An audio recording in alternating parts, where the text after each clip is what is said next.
Okay. Video update po tayo kay Idol Randy. So, una po sa lahat, magandang umaga nga po pala sa inyo dyan mga idol. Time check tayo, alas 8 ng umaga dito sa amin.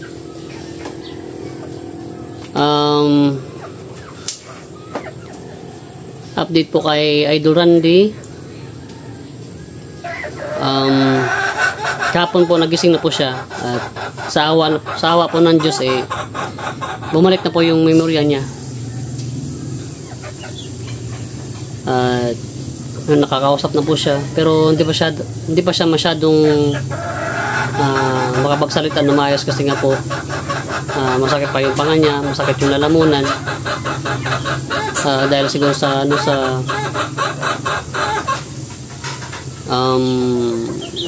tubo na nilagay sa ilong niya, kaya siguro hirap siyang makapagsalita at saka po kasi nakagat niya yung dila niya, so hirap siyang magsalita at makainom.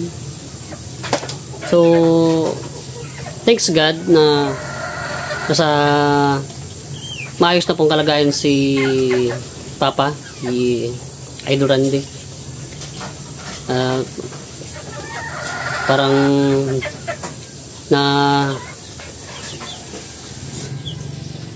nakunan kami ng tinik sa at naging masaya kami kapon sa balitang fully conscious na po siya. At ayun, lahat kami dito ay naiyak sa magandang balita na nakakatanda na po siya. Naalala niya na lahat yung mga tao sa paligid niya. Kasi po nung nangyari yung yung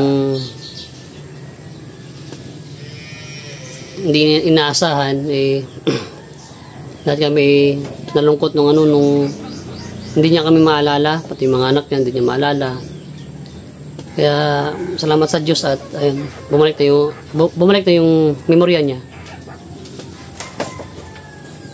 Nakapagsalita na siya, okay na. Pero yun lang, yung after 3 days pa na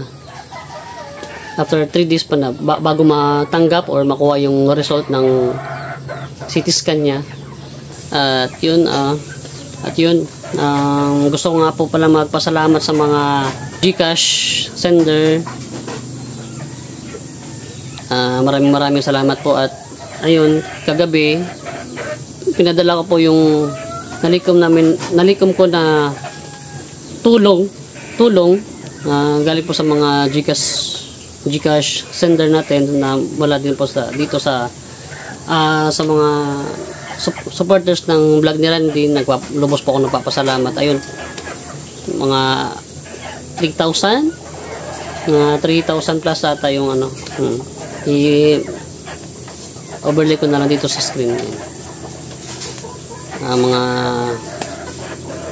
nakalikom po ako ng 3,000 mula po sa inyo mga idol, at yung pinadala ko po kagabi dun sa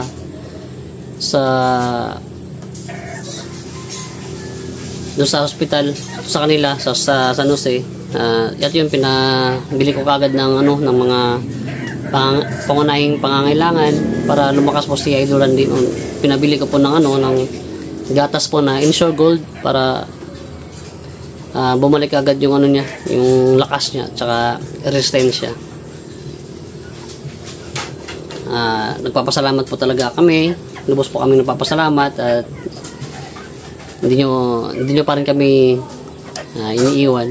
So sana po tuloy-tuloy po yung suporta natin sa kay Idol Randy.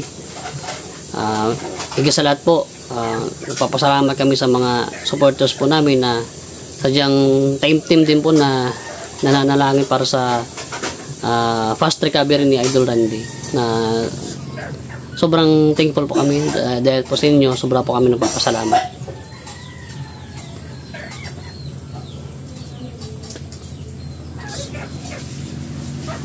At saka paliwanag ko lang din po, Kasi po, before po nangyari itong hindi inasahan kay Papa, ilang araw po kasi siyang nagwi-welding.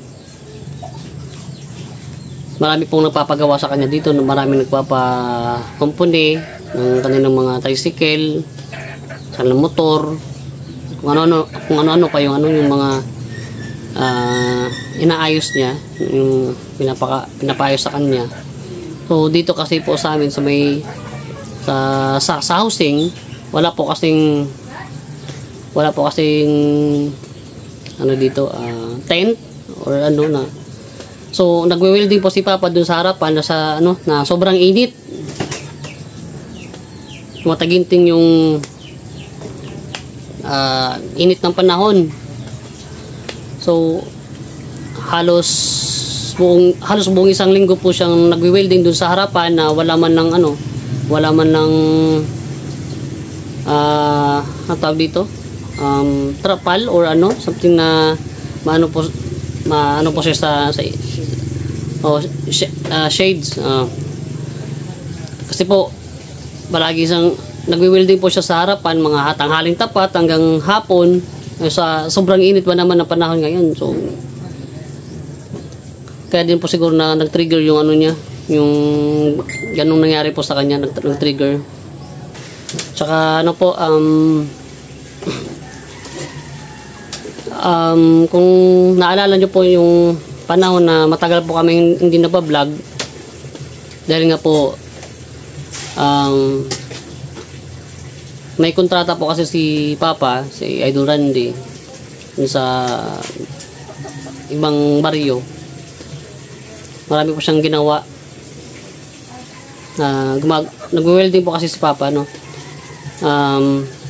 steel truss yung bubungan, tapos marami pang napapagawa sa kanya aside from that. Tapos dagdagan pa ng tupad, cash for works, kontrata. Tapos pagdating dito sa bahay, daming nagpapa-welding sa kanya. So dito kasi sa amin mga idol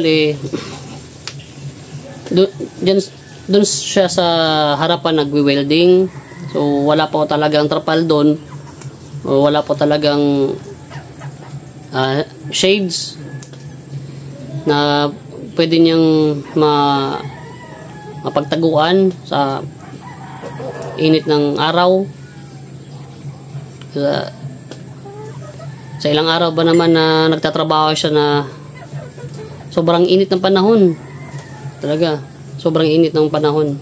Siguro hindi lang siguro dahil sa mga kinakain. So dagdag pa siguro itong mga pagpapainit niya sa labas. Yan din siguro yung isa na dahilan kung bakit po na-trigger yung nangyayari sa kanyang pagka-stroke. Kaya malungkot talagang isipin na nagkagano si Papa, si Idol Randy. Kaya nga po nakakalungkot din po isipin na sa kabila po na nangyari, sabi ko sa inyo mga idol, si Papa yan talagang napaka responsableng klaseng ama. Sobrang bait yan mga idol. Wala po talaga kayong masasabi dyan kay Papa, kay Idol Randy. Halos yung tipong halos yung isusubo niya na lang para kainin niya, ibibigay niya pa. Parang ganun ba? Ganun po klaseng tao si Idol Randy mga idol. Sobrang bait po niyang tao. Kaya po marami po siyang kaibigan dito. Maraming umiidolo sa kanya. Tawag nga dito sa kanya, dito sa mga kapitbahay namin, Boss Randy. Kasi nga po sa sobrang busilak ng kalooban niya.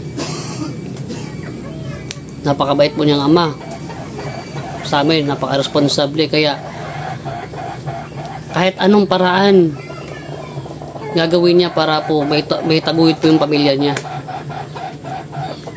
Yung tipong kahit wala po siya, ang importante po nakapag-provide po siya sa pamilya. Yan po yung talagang hinahangaan ko po kay Papa, kay Idol Randy. Kaya nakakalungkot lang po isipin na sa kabila po ng katauhan ni Papa na Idol Randy, sa kabila po ng mga kabutihang mga nagawa niya,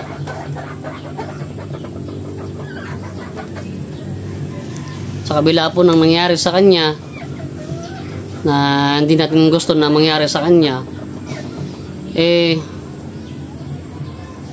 talagang marami pa talaga ako, no? Marami akong nababasa pa rin dyan sa may comment section na mga pang-iinsulto, pangmabash kay Papa,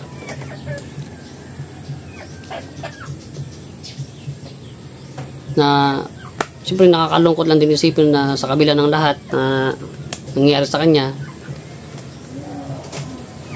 may mga tao pa rin talaga na hindi pa rin talaga makapagpigil na makapang-bash, makapang-insulto, makapang-apak ng tao. Ewan ko nga ba bakit umi-exist yung mga ganong klaseng tao dito sa mundo. Daming nang babash. Ewan ko nga ba kung ano bang nakain ng mga tao to. Ewan ko ba kung anong kasalanan namin sa kanila. Ewan ko ba kung anong kasalanan ni Papa dun sa kanila. Bakit nila nagagawa mga insulto ng ganun. Kami po ay nagtatrabaho lang po ng matino. Wala po kaming inapakang tao. Kami po ay naghahatid lang po ng mga dagdag kaalaman din. Sinishare lang po namin yung aming mga kaalaman para may share din sa inyo at nang may magkaroon din kayo kahit papano ng mga panibagong ideas. Yun na po yung goal namin. So may mga tao pa rin talaga na hindi pa rin talaga makapagpigil na makapang-insulto ng tao. Na wala naman po kaming ginagawang masama. Pero sige lang, okay lang. Opinion nila yan eh. Doon ako nalulungkot na na halos si Papa halos ikamatay na niya yung nangyari sa kanya, pero meron pa rin din na nangiinsulto pa rin. Ewan ko nga ba bakit nag-i-exist yung mga taong gano'n dito sa mundo. Pinagtawanan pa siya, ininsulto siya.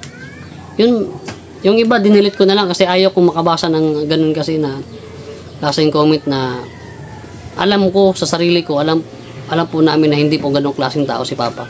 Paliwanag ko lang po kung ano man po yung nakita nyong ginampanan na role ni Papa dun sa unang channel po nila, dun sa may Randin Andong,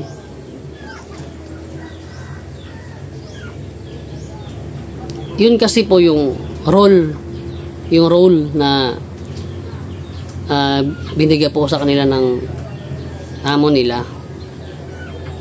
So kumbaga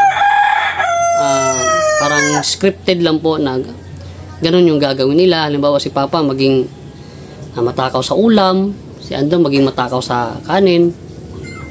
It's a part po na trabaho lang po yung ginagawa nila.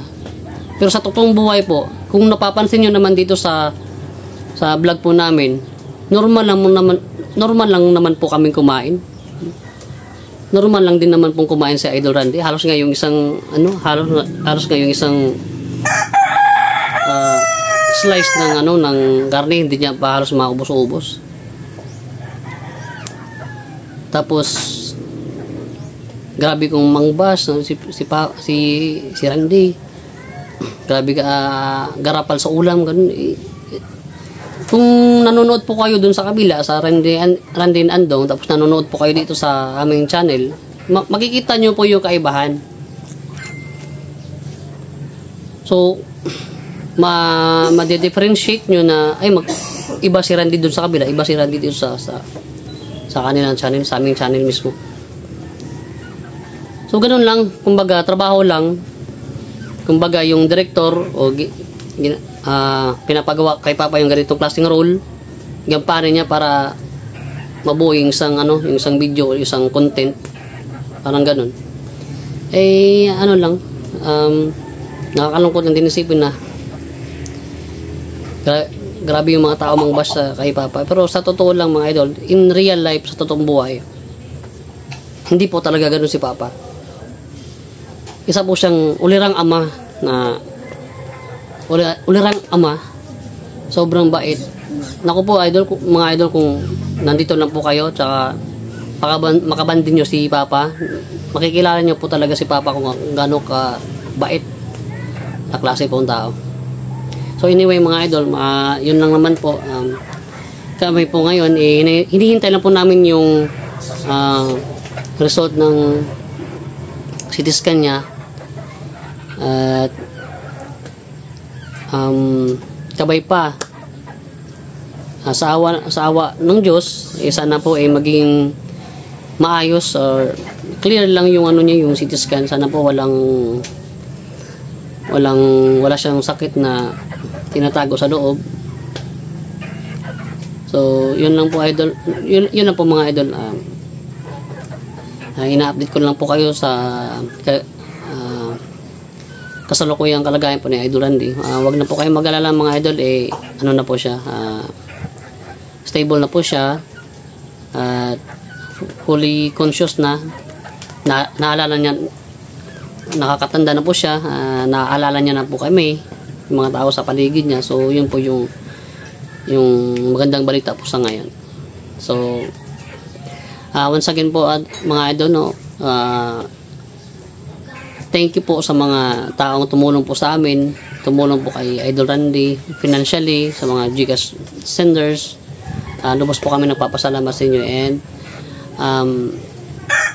si Lord na lang po yung bahala po sa inyo na gumanti at shower po na, mag-shower pa ng blessings po para sa inyo. So yun lang po mga idol. Bukas po mag-update po ulit ako kung ano po yung kalagayan ni Idol Randy. So once again po, magandang araw po sa inyo mga idol. Ingat po kayo dyan. God bless.